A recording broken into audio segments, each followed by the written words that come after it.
everyone, it's me Callula, and I'm going to tell you the tactics for the first boss in the Throne of Thunder. And the boss is called Jin'rokh the Breaker.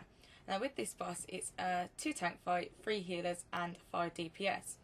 Now the first thing you need to know is there is a tank swap in this fight, and the tanks need to make sure they swap every time one gets static wound. The reason is because they will do extra damage to the raid and themselves every time the boss does a melee hit. Now the next thing is 30 seconds into the fight, and then after that, every 1 minute and 30 seconds, the boss will throw a tank into a pillar which is in the corners of the room. So the pillars will be arranged here, here, here and here, and that basically, when the tank is thrown at them, they will be stunned for 6 seconds and they will do damage to nearby players. After that, you've got conductive water, which is these pools I've demonstrated here.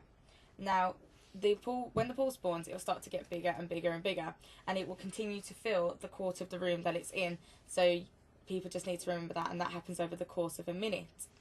Now with this pool, we do need to use them because they increase our damage dealt, the healing that we receive, and also they do increase nature damage that we take. This is a big important part to us hitting, make sure we don't hit the enraged timer, so we need to use these to increase our damage on the boss. So but after a minute, the boss will do a lightning storm on them, and which means that you can't stand in them. So just to remember that you stand in them as soon as you can while they're spreading, but as soon as the boss does lightning storm, which is massive raid-wide damage, everyone needs to get out of them because they will be conducting electricity and won't be usable for the rest of the fight. Now the next thing you need to worry about is focus lightning. Now this is where an orb will fixate on a random member of the raid. Now the best tactic for this, because with the orb, when it hits the raid member, it will deal damage, and it will also put a lightning fissure on the floor anywhere here. Now the problem with that is that if someone else gets the orb and it explodes on another lightning fissure, that causes raid-wide damage.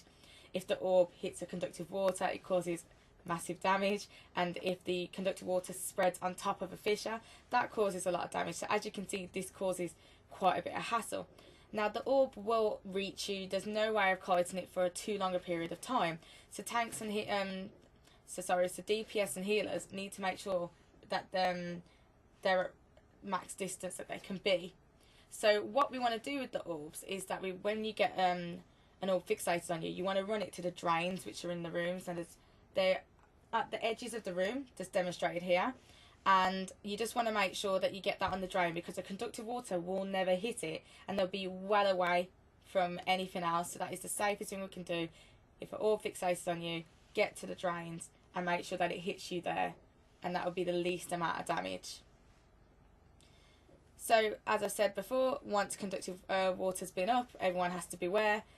I can't stress this enough that as soon as the minute's up, Jin'rokh will do the lightning storm, and you need to get out of the conductive water.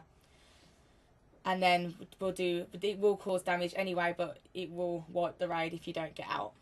So as you can see on this demonstration, on this little diagram I've done, you've got 1, 2, 3, 4. Now with the fight, once we've got the 4 of them and they're at max distance, that would mean that we are nearly at the enrage, which I think is about 7 minutes, the soft enrage.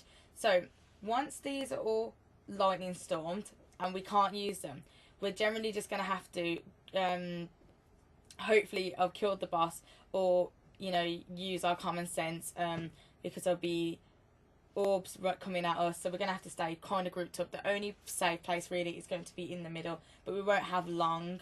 So it's quite a simple fight, just to recap that, the tanks, it's just a simple tank swap. You get thrown, stunned, and that's about it for you guys. DPS and healers, making sure that you're standing in the water when you can, conductive water, because it will increase the healing people receive and increase damage. But remember, get out as soon as the lightning storm happens, because of course you take increased nature damage and you'll probably die.